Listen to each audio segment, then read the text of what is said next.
iconic rivers. There's one of them. Anybody got to get a guess which one that is?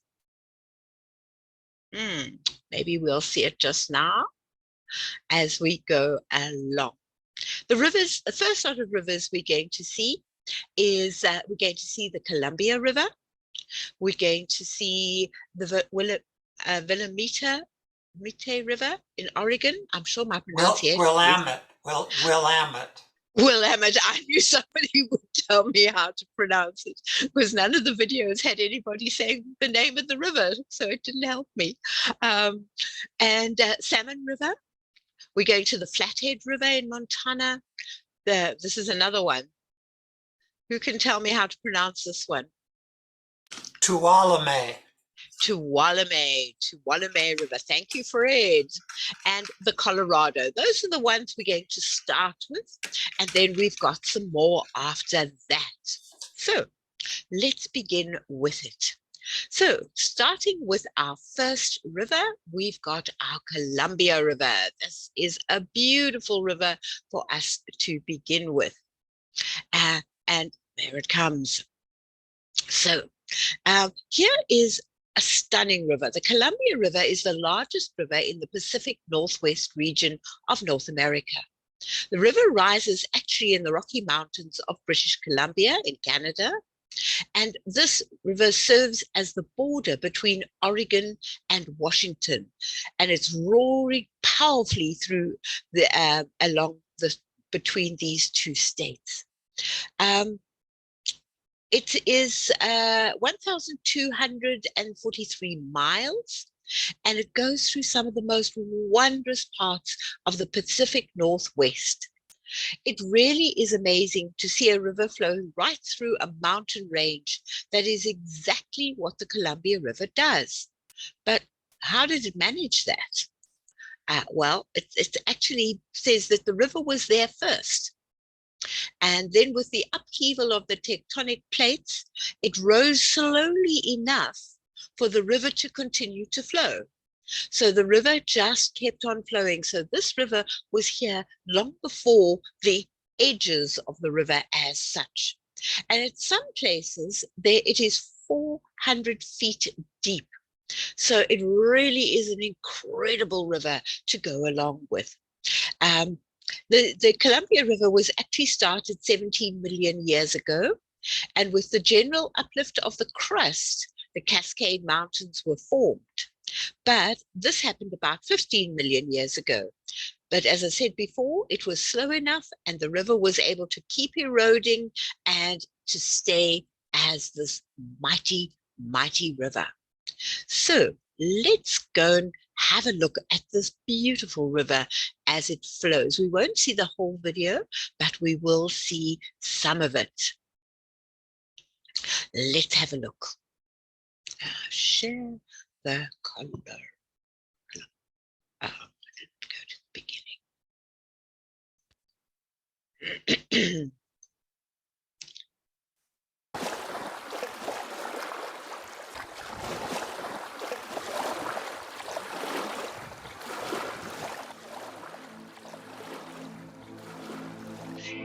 It's a majestic river. Wow.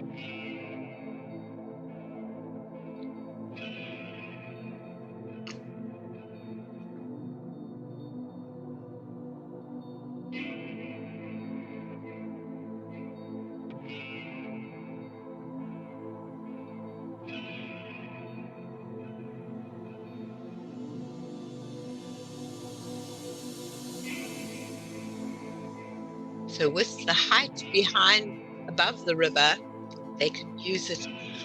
I included this part. Look at the length of the blades. We don't realize when they're up in the sky how long they really are. They are incredibly big.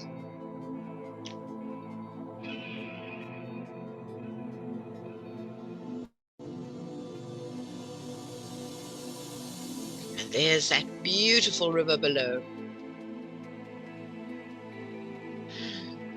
If this doesn't put you all to sleep watching these beautiful rivers, nothing will.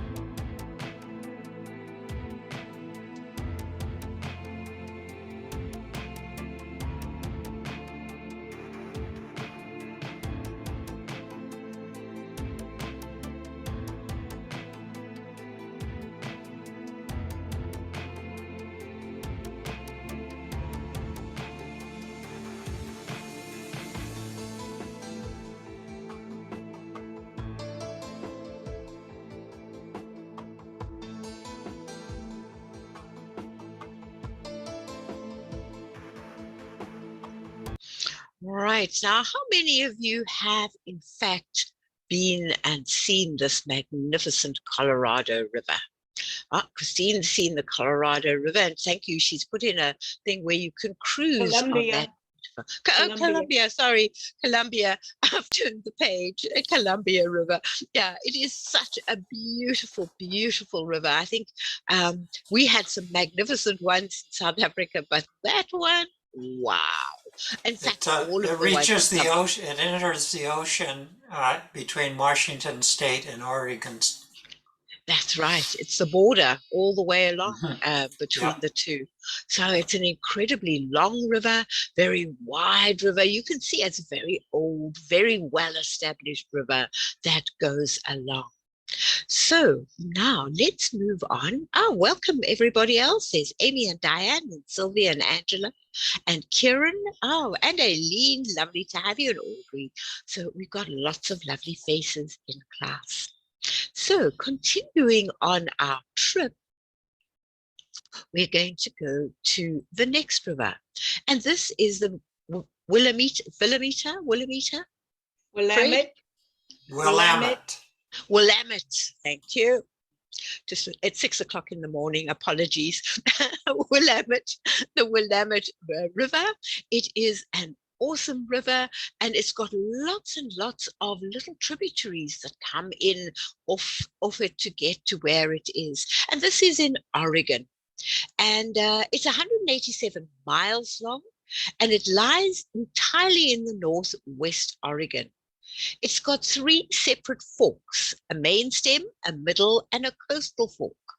And it is flowing northwards between the Oregon Coastal Range and the Cascade Range.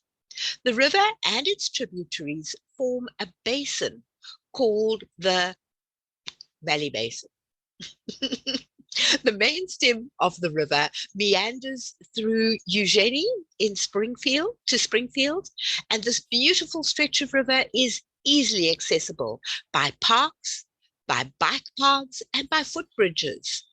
And it's popular for fishing, kayaking, paddleboarding, and floating and rafting. This river is a quintessential part of the Portland skyline. Rose City's man-made skyscrapers and bridges, combined with the resplendent and wonders of this magnificent river, put this big city into a league of its own. A tributary of the Columbia River, this river stems, as I said before, 180 miles and is located fantastically all in one part. So some rivers go from one side of a country to the other. This one just goes up, as you can see, all the way along the top north western side of Oregon.